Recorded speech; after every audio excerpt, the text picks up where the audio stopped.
It's week 7 of the NFL season, and the government has reopened, which means the biggest problem in Washington goes back to being the Redskins' defense. I'm Kevin Clark, the Journal's NFL writer. With me is my editor, Jeff Foster. Jeff, we have probably the most anticipated game of this year. The Broncos go to Indianapolis. That's a big deal because there's a big star who used to play in Indianapolis on the Broncos. I'm talking about Jacob Tamme, the tight end. Oh, no, Peyton Manning, Peyton Manning, both those guys. So, kind of a debate has been renewed. The Colts dropped a bad one in San Diego last week.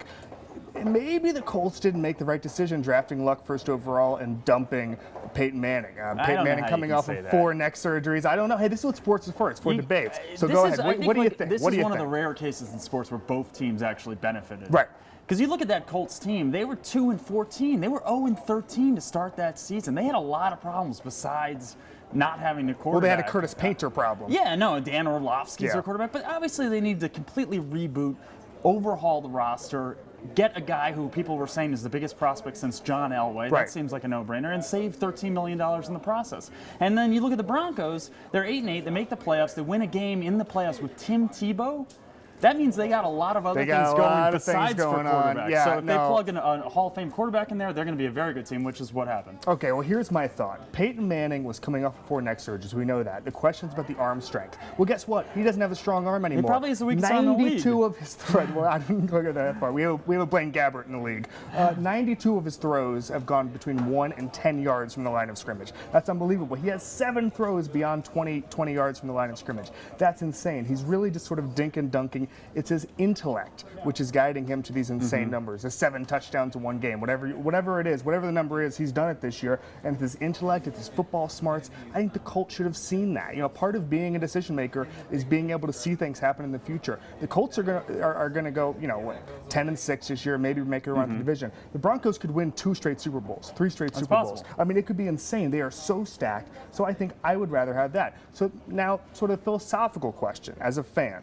Would you rather have the potential for 10 years of greatness like the Colts have, or guaranteed 2 or 3 years of absolute #1 top contention? It's sort of hard to tell. I mean, again, with Luck, he's obviously looked good early on. But you got to remember, Peyton Manning's first year in the league, he looked terrible. Right.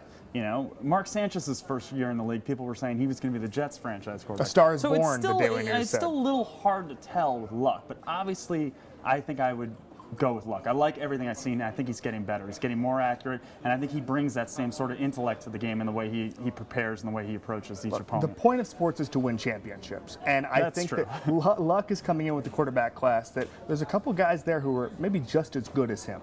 He will never be as good as Peyton Manning because Peyton Manning is probably the best quarterback of all time. So I think that in general, you take the 2 or 3 years of insane success that the Broncos are about to have. Now, we didn't know it was going to be like this when he was coming off his neck surgeries, but I think overall, I'd much rather want to be a Broncos fan right now than a Colts fan. So, different strokes for different fans, I guess. So, upset pick of the week. Well, there's a lot of interesting games this week. One team who I think is maybe getting too many points in terms of the point spread is Buffalo at Miami. Miami has not looked that good the last 2 weeks. They've sort of fallen back to earth. I know they're coming off a bye. Still can't run the ball. But they can't run the ball, and they lost the Saints, they lost the Ravens. And Buffalo looked pretty strong last week, even with Thad Lewis as quarterback. So I would take that game if I'm This is the most insane pick I'm going to make, maybe all year, maybe in my lifetime. I think Jacksonville at home is going to beat the San Diego Chargers. I think Justin Blackmon, who was suspended for the first 4 games of the season, is adding a different dimension. I think he's getting 17 yards per catch. The Chargers have the 28th best pass defense in the NFL. Short week, emotional win on the West Coast for the Chargers over the aforementioned Colts. I really like Henny and Blackmon are clicking. They showed a lot of fight at playing Denver in that game. Yeah, well, being 27-point underdogs. Yeah, well, we'll see what happens. I really think the Jaguars could pull this out at home. They didn't look so bad. You're right. So I think they're not going 0-16. I give them at least unless they go 0-16. I give them 50-50, which is a lot better than most Jaguars games. Okay. Anyway, that's it for us. Good luck with Week 7.